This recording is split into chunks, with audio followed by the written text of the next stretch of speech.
NFL hot takes for the 2023 season. Now, how much of a hot take would it be to say that Trevor Lawrence wins MVP and the Jacksonville Jaguars are the 1 seed? The Jaguars have a pretty easy schedule this season. Their division is terrible. I don't think the Titans are a 8-9 team. I don't think the Texans are an 8-9 team, and the Colts are going to be terrible. All 3 of those teams are going to be bad. So that should be, in theory, 6 guaranteed wins for the Jaguars. Now, how do the 2 of those things coincide with each other? They're adding Calvin Ridley after his 1-year suspension for gambling. Don't gamble, kids. And I'm not saying I'm a gambling man, but if I was, I would bet on these 2 things solely for the value. I think it's pretty likely. And I think they really go hand in hand, because if Trevor Lawrence wins MVP, it's more than likely that the Jaguars are the 1 seed. The media loves a story, and a story would be the Jacksonville Jaguars winning the 1 seed, and Trevor Lawrence, who had Urban Meyer in that first year, which doesn't even really count to most people, and in year 3 winning the most valuable player award. Trevor Lawrence would fit that story, the narrative that the media loves,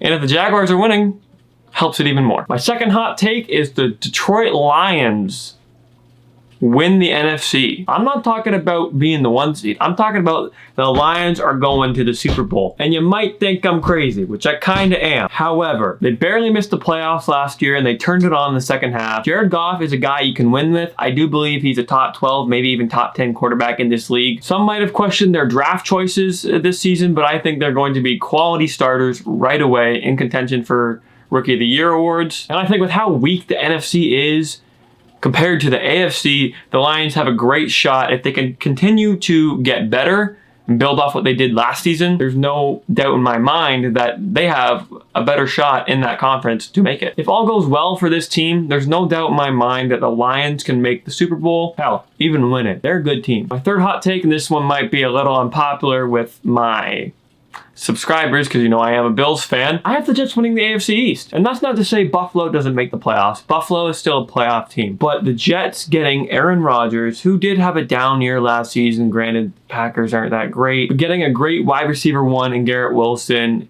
great running back in Breece Hall. They've got a great defense, top 5 defense in the league, easily. And he's reunited with Nathaniel Hackett, who was the offensive coordinator in his 2 back-to-back MVP seasons a couple years ago. Now, I know you might be saying, oh, Nathaniel Hackett was a terrible head coach, which he was.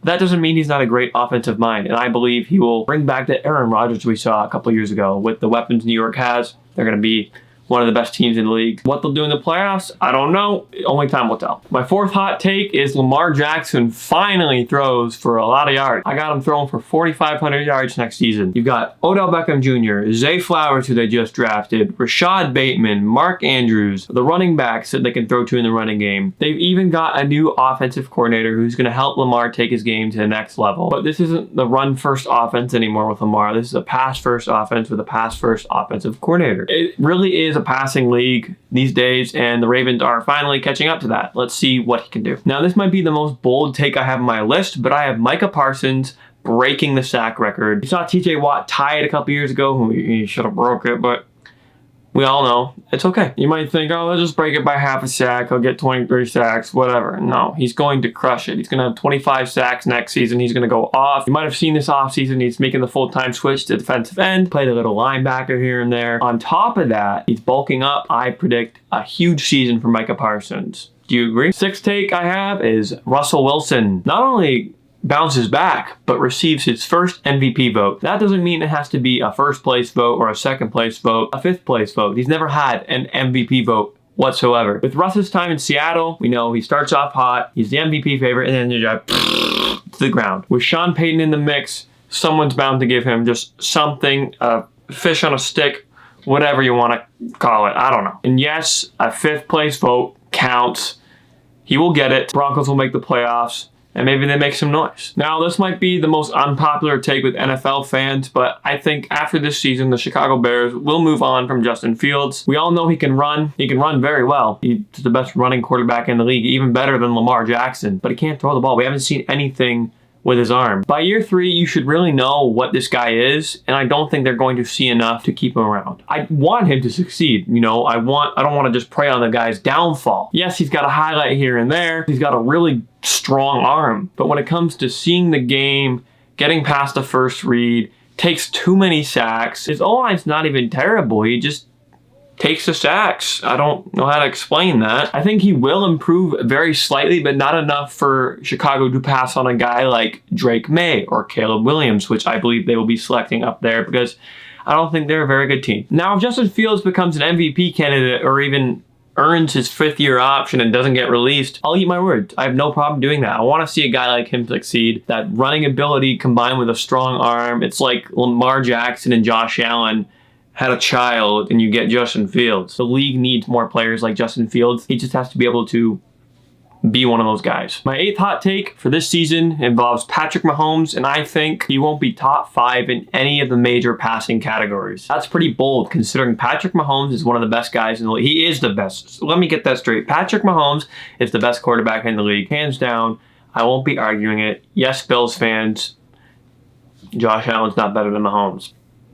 Sorry. It's really just a down year by his standards. You know, if he's not top 5 passing yards, top 5 touchdowns, he would be top 5 interceptions in this case. Chiefs will still win their division. The Chiefs still run the league. The league still goes through Kansas City. Will they be the champs again this year? Will they go back-to-back? Who knows? Number 9, this might be one of the more likely things on this list. Bill Belichick retires after the season. We all saw Tom Brady go to Tampa Bay and win the Super Bowl in his first year. Patriots aren't going to be a good team. They won't make the playoffs. If they have a losing season, they're top 5 worst team in the league. He's still the greatest coach of all time. The team sucks, but I don't think he wants to be around for that, is what I'm trying to get at. Like, if the Patriots are going to go through a 5-year rebuild where they're going to move on from Mac Jones, draft another guy, he sucks, and then draft another guy, or that second guy's good, and, you know, all over the place, he's too over this. He's going to move on. His son will take over, whatever his name is, you know, the guy that licks his tongue and bites his lips on the sideline, I don't know. The family tradition, the next Belichick will be the coach. It doesn't really matter. Same shit, different day. Now, my final take, which might even be less hot than the last one. We all saw what happened with Damar Hamlin last season, how it shook the entire world. Like, it wasn't even just the sports world. Just everybody. Like, everybody took notice to this. And yes, tragedies do happen all the time, and I'm not taking away from other people who have been through. Everybody experiences things differently. But what this means to football to see this young man come back and play again, he won't be a starter, but he does play special teams. And that alone is enough to win him this award. Just being on the team, even if he was a healthy scratch every game, would be enough to get him this award. It is the Damar Hamlin Award. We all thought that with Alex Smith, obviously. Not to compare tragedies. You know, I think this will make it a little more serious. It's a very simple change. It's just the Damar Hamlin Comeback Player of the Year Award, or they could just name it the Damar Hamlin Award. Who knows? And with that, that is it for this video. Thank you so much for watching. Make sure to leave a like and let me know your hot takes in the comments down below. And on your way out, please subscribe. It really helps out the channel and I would greatly appreciate it. We're on the road to 1,000 subscribers, so if you're new here, I would really appreciate it if you could help the rest of us get there. And that's all I got. As a wise man once said, go Bills.